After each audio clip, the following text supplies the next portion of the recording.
नमस्कार।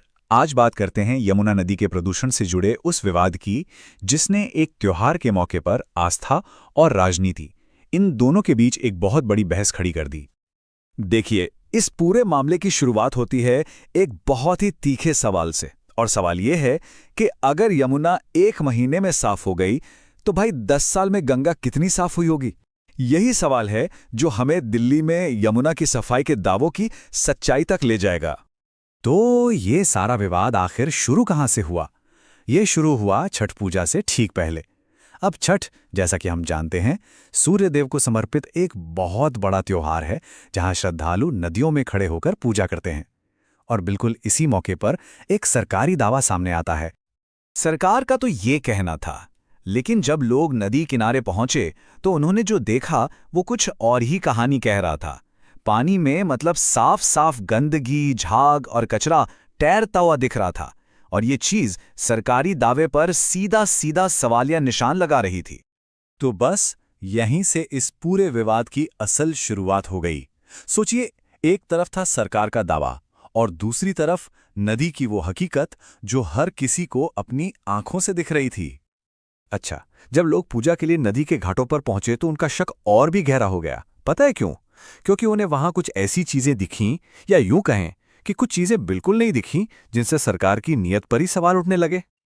अब देखिए, हैरानी की बात यह थी कि घाटों पर सुरक्षा के नोटिस तो थे, लेकिन पानी कितना सेफ है, उसमें खतरनाक बैक्टीरिया का लेवल क्या है, इसकी कोई जानकारी कहीं नहीं थी। जबकि नेशनल ग्रीन ट्रिब्यूनल यानी एनजीटी, जो पर्यावरण के मामले देखती है, उसने तो गंगा नदी के लिए ऐसे डिस्प्ले बोर्ड लगाना कंपलसरी किया हुआ है। तो फिर यहां क्यों नहीं? तो अब ये पूरा विवाद दिल्ली के एक खास घाट पर आकर सिमट जाता है। नाम है वासुदेव घाट। और यहीं पर इस कहानी में सबसे बड़ा ट्विस्ट सामने आता है। यहां जो कुछ भी चल रहा था उसे देखकर आम आदमी पार्टी के नेता सौरभ भारद्वाज ने एक बहुत ही बड़ा और कह सकते हैं कि एक सनसनीखेज आरोप लगाया। एक ऐसा आरोप जिसने इस पूरे मामले को ही पलट कर रख दिया।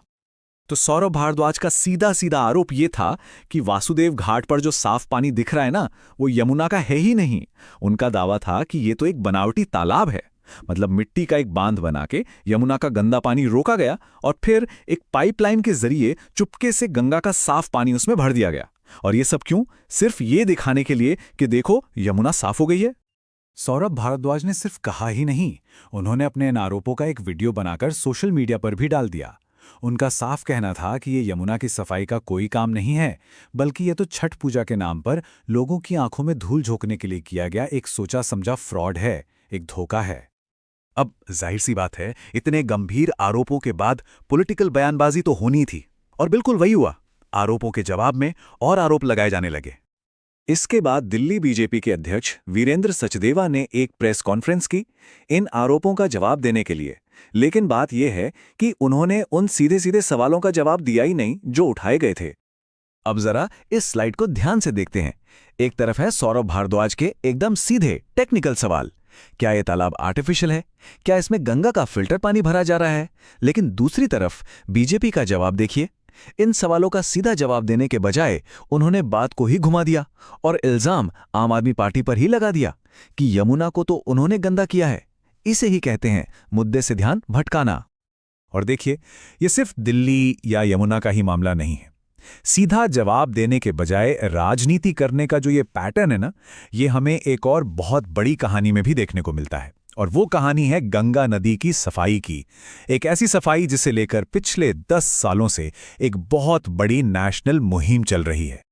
इससे ये पता चलता है कि कैसे पूरे देश में नदियों की सफाई को लेकर बड़े बड़े दावे तो कर दिए जाते हैं, लेकिन जो जमीनी हकीकत होती है वो कुछ और ही होती है। यमुना का ये जो किस्सा है, ये उसी बड़ी तस्वीर का बस एक छोटा सा हिस्सा है। 2014 से नमामि गंगे प्रोजेक्ट के तहत गंगा की सफाई पर पता है कितना खर्च हुआ है? 20,000 करोड़ रुपए से भी ज्यादा। ये एक बहुत बहुत बड़ी रकम है।